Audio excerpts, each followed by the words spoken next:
Assalamualaikum. Welcome to Gohar Publishers. My name is Rabia Abid. Our slogan is redefining the geography of education through digital resources for conceptual learning. So dear students, in this video lecture we will discuss about Gohar Skill Up series, subject science, class 4, unit number 7, forces and motion. So dear students, आज के हमारे इस video lecture का जो SLO है वो ये है कि at the end of this video lecture you will be able to tell me कि what are the types of forces कितने types की होती हैं, और इसी के साथ साथ आप forces की types की जो आगे सब types हैं जैसे कि muscular force, air resistance force, frictional force और frictional force कहाँ पर smooth होती है और कहाँ पर थिक होती है, ये सब भी हम डियर स्टूडेंट्स इसी वीडियो लेक्चर में डिस्कस करेंगे। तो चलें आज हम अपना आज का वीडियो लेक्चर शुरू करते हैं। सो डियर स्टूडेंट्स, आज के इस वीडियो लेक्चर में हम डिस्कस करेंगे फोर्सेस की टाइप्स को। सो डियर स्टूडेंट्स, फोर्स की बेसिकली 2 टाइप्स होती हैं। सबसे पहले कॉन्टैक्ट फोर्स और उसके बाद सेकंड है हमारी नॉन कॉन्टैक्ट फोर्स। इस वीडियो लेक्चर में डिस्कस करेंगे हम कॉन्टैक्ट फोर्स को। डियर स्टूडेंट्स, जो कॉन्टैक्ट फोर्स है इसकी आगे से 3 सब टाइप्स हैं जैसे कि muscular force, air resistance force and frictional force. इन्हीं तीनों को हम डिटेल में डिस्कस करेंगे। सबसे पहले हम देखते हैं हमारी मस्कुलर फोर्स को। मस्कुलर फोर्स क्या होती है डियर स्टूडेंट्स? ऐसी फोर्स कि जिससे हम एक्शन प्रोड्यूस करें, एक्शन करें थ्रू आवर्स मसल्स, हमारे मसल्स से जो एक्शन प्रोड्यूस हो, फोर्स लगने के बाद ऐसे मोशन को हम बोलेंगे मस्कुलर फोर्स। फॉर एग्जाम्पल, अगर हम किसी भी ऑब्जेक्ट को पुल करते हैं, पुश करते हैं, लिफ्ट करते हैं या फिर हम किसी भी ऑब्जेक्ट को स्क्वीज करते हैं तो उससे जो हमारे मसल्स को फोर्स लगानी पड़ती है और जो हमारे मसल्स फोर्स लगाते हैं उस फोर्स को हम बोलते हैं मस्कुलर फोर्स। जैसे कि आप इस पिक्चर में भी देख सकते हैं, यहाँ पर एक बॉय ने एक ऑब्जेक्ट को लिफ्ट किया हुआ है तो इससे उसके मसल्स में क्या लग रही है? फोर्स लग रही है, और ये एग्जांपल रही हमारी मस्कुलर फोर्स की। नेक्स्ट आगे हम डिस्कस करते हैं एयर रेजिस्टेंस फोर्स को कि एयर रेजिस्टेंस फोर्स क्या होती है।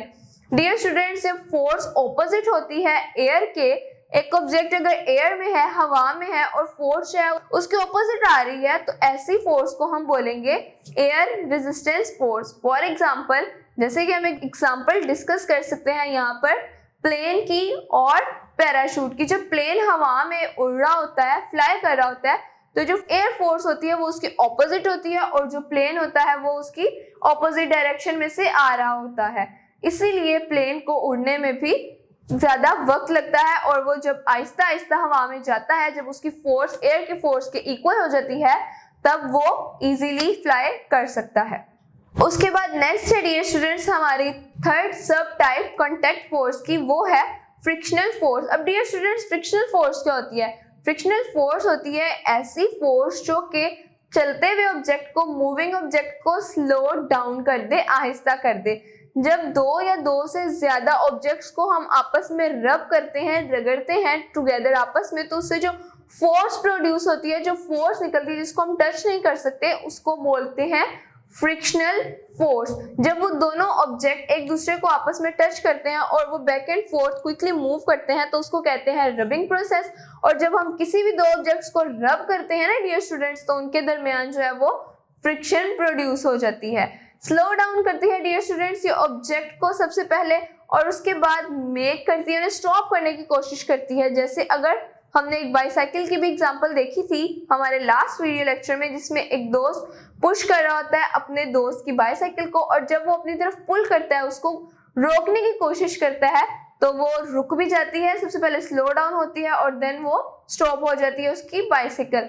नेक्स्ट जो है डियर स्टूडेंट्स, जो फ्रिक्शनल फोर्स है ये रफ सरफेसेस में ज्यादा होती है as compare to smooth surface. जो रफ सरफेस होगी उसमें फ्रिक्शन ज्यादा प्रोड्यूस होगी और जो स्मूथ सरफेसेस होगी उसमें लो प्रोड्यूस होगी। डियर स्टूडेंट्स, इसी के साथ हम डिस्कस करेंगे इंपॉर्टेंस ऑफ फ्रिक्शन की, किस तरह से फ्रिक्शन जो है वो हमारे लिए जरूरी भी है। डियर स्टूडेंट्स, फ्रिक्शन कुछ तरह से हमारे लिए यूजफुल है और किसी तरह से हमारे लिए हार्मफुल भी है। जैसे कि अगर हम जब चलते हैं इन आवर रोड तो हमारे शूज और हमारे रोड के दरमियान जो एक रबिंग प्रोसेस होता है जिससे फ्रिक्शन प्रोड्यूस होती है, वो बाज औकात हमारे लिए यूजफुल होता है। और अगर हम बहुत ज़्यादा तेज़ी से चल रहे हो और हमारे रोड और शूज़ के दरमियान जो रबिंग प्रोसेस है वो कम हो, आहिस्ता हो, तो फ्रिक्शन कम होगी और इसी के नतीजे में हम जो है रोड पर गिर भी सकते हैं। इसी तरह एग्जांपल है एक टायर की, जो कि एक मोटरसाइकिल और एक कार का भी हो सकता है।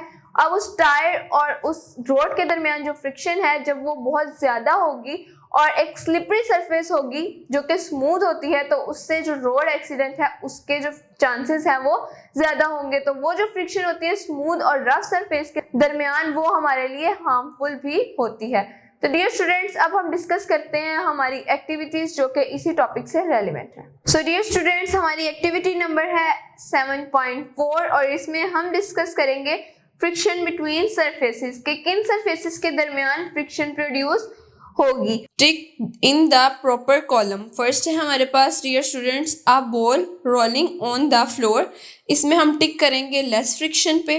नेक्स्ट है a ball rolling on the grass, tick करेंगे हम मोर फ्रिक्शन पे। A marble rolling on the glass surface, less friction पे टिक करेंगे। नेक्स्ट है हमारे पास a marble rolling on a wooden floor, more friction पे हम टिक करेंगे। Sliding across smooth ice, less friction पे टिक करें dear students. And the last one is pulling something across a sand paper, इस पे हम टिक करेंगे मोर friction पे। सो डियर स्टूडेंट्स, इसी के साथ हम डिस्कस करेंगे कि हाउ टू रिड्यूस फ्रिक्शन, कि फ्रिक्शन को हम किस तरह से रिड्यूस कर सकते हैं। सो डियर स्टूडेंट्स, यहाँ पे हमें 3 एग्जांपल्स दी गई हैं जो कि आपको यहाँ स्क्रीन पर भी शो हो रही होंगी। सबसे पहले जो पिक्चर है वो है स्ट्रीमलाइन शेप, कि जो भी ऑब्जेक्ट स्ट्रीमलाइन शेप में होगी उसमें फ्रिक्शन रिड्यूस होती जाएगी। जैसे कि यहाँ पर नीचे लिखा भी हुआ है, streamline shape reduces friction on fast moving vehicle. Fast moving vehicle में स्ट्रीमलाइन ऑब्जेक्ट जो शेप्ड होती हैं वो फ्रिक्शन को रिड्यूस कर देते हैं। उसके बाद डियर स्टूडेंट्स, यहाँ पे नेक्स्ट पिक्चर बनी हुई है बॉल बेयरिंग की। बॉल बेयरिंग किस तरह से फ्रिक्शन को रिड्यूस करता है। यहाँ पर लिखा हुआ है dear students, ball bearing are used in machine to reduce friction. जो बॉल बेयरिंग होता है ये मशीन्स में यूज होता है, जब मशीन्स में फ्रिक्शन को रिड्यूस करवाना होता है तब वो बॉल बेयरिंग को यूज करते हैं। नेक्स्ट है dear students lubricating oil. Lubricating oil helps to reduce friction between the moving parts. जो कार्स में या किसी भी हैवी मशीनरी में ऑयल यूज होता है तो उस ऑयल के दरमियान जो फ्रिक्शन होती है, जो दो ऑब्जेक्ट्स के दरमियान मोशन को फ्रीली मूव करवाती है, तो उस फ्रिक्शन को रिड्यूस करने के लिए भी मशीन्स में या कार्स में, इंजन्स में, कहीं पर भी dear students lubricating oil as a friction reducer use होता है। सो डियर स्टूडेंट्स, ये था हमारा आज का वीडियो लेक्चर जिसमें हमने डिस्कस किया टाइप्स ऑफ फोर्सेस को, और टाइप्स ऑफ फोर्सेस में हमने अभी कांटेक्ट फोर्स को ही कवर किया। सो डियर स्टूडेंट्स, उम्मीद है आपको आज के इस वीडियो लेक्चर की बहुत अच्छे से समझ आई होगी। आपने इस वीडियो लेक्चर को एक से मजीद बार भी देखना है ताकि आपको इसकी मजीद अच्छे से समझ आ जाए। मिलते हैं आपसे एक नेक्स्ट वीडियो लेक्चर में, तब तक के लिए अपना बहुत सारा ख्याल रखिएगा। अल्लाह हाफिज।